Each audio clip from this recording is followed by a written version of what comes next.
How's it going, everybody? My name is Dushan Williams, and today I want to talk to you about a future purchase I'm not sure if I should make, and that is the Galaxy Note 9.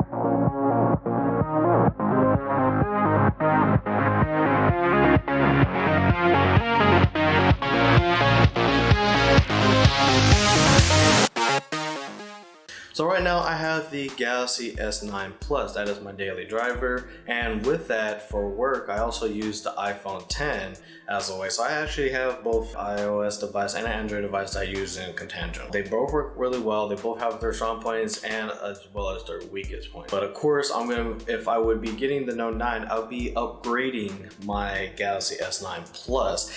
But should I do that? After looking at the phone coming out now and all the leaks that have been pretty much spread out for like months on end. By the way, I really hate when people find leaks and spoil it for the rest of us. Can we not just be surprised for, one release is bad enough that they're happening too often? It's just now that I know the price, now I know what's in it. Not necessarily confused, but I'm not sure if I should get a phone that I don't feel like it's worth the price or doesn't have all the innovation I would kind of want out of it, like the perfection of it. Anytime I look at a Note device, I always look at the Note device as the better version, the S series, I guess you could say in this case, because I would see it as it has the more power, it has everything bigger, it has a better, like everything that Samsung wanted to do that they couldn't do in the S series, they did in the Note series. With the added pen that I actually did use when I was using my Note 4 a lot. The problem is though, is now that we have a phone that is $1,000 and $1,250, and I think about the stuff that I'm getting for it that I'm actually is different from my case. So of course, a better battery, going up to 4,000 milliamp batteries is good, but I'm just afraid that it's still not going to give me as much battery life as I want to, because after when I went to the S9, my biggest problem with the S9 is it wasn't lasting as long as I thought it would. It was actually, I normally charge it about twice per day. Sometimes if I'm not using it too much, maybe I'm just too busy at work, then it might last until like the next day and I can charge it for a few hours and get it off the charger. But when I use like my iPhone 10, like I don't charge it until like the next day and a half. Like I don't worry about it all day. It has a good battery life and everything, and it's even smaller. And so just kind of like the optimization of Android really killing the battery.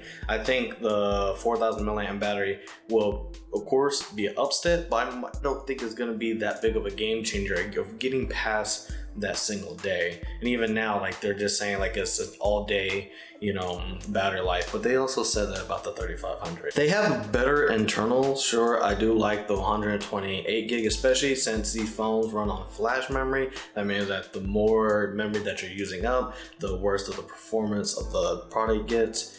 I do like the fact that it's bigger, and then they have a really big one. I just I don't know, like does that bring it up to the $1,000? It's just kind of hard. Like I definitely need that, because I do, like with the 64 gig I filled it up, with the 128 gig SD card on the side I filled it up. 4K video and 4K or 6K technically pictures eat up so much of the space on your phone, and that's not the only thing that you're putting on your phone, like apps. If you have Messenger, people sharing stuff with you, you got just pictures going through your Messenger that have to go to the internet to your phone. Shoot, if you got the iFunny app, just downloading a lot of pictures because you want to save those memes to show for later so you can send those to people, you pretty much have a bunch of copies of a lot of different images that are eating up a lot of your space, on top of the apps that you download will grow in size as the more updates that they get. You have to have a bigger bucket to hold all the water that you're going to be dumping into it, and then of course clear some of it out. So that is a good thing, but again, I'm not sure if I want to pay the extra money to go for that. And the reason why is that yes, you do get the RAM that's a little bit better too, and some other kind of things, but what you're not getting is like more picture profiles with the camera. I do like the portrait mode on the Galaxy or on the iPhone 10. I do like the fact that I can take some nicer pictures and stuff, and honestly, like don't mind Samsung's way of saturizing more the images so they look a little bit better, especially when it definitely does look better in low light than most phones. I just wish I could do more with it. I want to be able to take other kind of picture with it. I want them to have an AI way of having better bokeh. Like I want a lot of the other stuff that I thought that if I put more money into a product, that's where that money will go to. But right now they're kind of trying to give me a phone and they're not delivering on, you know, the initial investment I already gave them to give me something better. Even if it is the most powerful Android phone, having a lot of things that you can do but not really kind of doing a lot with it is sometimes a little bit disappointing. I like Samsung's way of using an operating system. I think Samsung's way of doing something that's not stock Android is, honest to me, better. The fact that even though it's a little bit bigger than most other phones, I had no problem of traveling around the phone because everything is pretty much done on the bottom half of the screen. So controlling everything with just my thumb is a great thing. And with the Note 9, being able to use the pen again, which I actually do miss using the pen, and I can take pictures with the pen, so I could do long pictures of situations I probably won't get myself into unless I force them. I still like to have that. I still want that feature, but do I want it for that amount of money? Keeping in mind, like I could probably trade in the S9 to cut the price down of the Note 9 by a lot. But again, it's going the hassle of switching your phone over, all your pictures, all your contacts. Good thing about Samsung is they have an easier way of doing all that. But that means I gotta stay in the store longer, and I really don't. I want to get my phone and get the hell out. I want to enjoy my phone already. I already bought it. Let me enjoy it. So I come down to this, and I want to pose a question to you. What do you think? If I get the phone, I'm coming from a Galaxy S9 Plus, so that's kind of where I stand. But where do you stand? What phone do you have right now?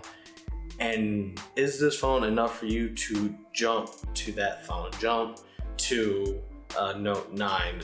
Is the spec difference big enough for you? Is the quality of the pictures? Is the quality of the experience? Is the Samsung Galaxy Note 9 offering you exactly what you're asking for? So let me know. Seriously, let me know. Write in the comments. Tell me what phone you have and whether or not you would or would not upgrade to the Galaxy Note 9. And hopefully, I think this was a pretty good conversation. I want to do more videos like that. If you do like this video, hit the like button, subscribe to the channel for more stuff, especially when I do more tech reviews. And I actually have my first shirt that I made myself that I'm putting out for sale. So with that, hopefully everything that you saw today will help you make a better and more informed decision tomorrow.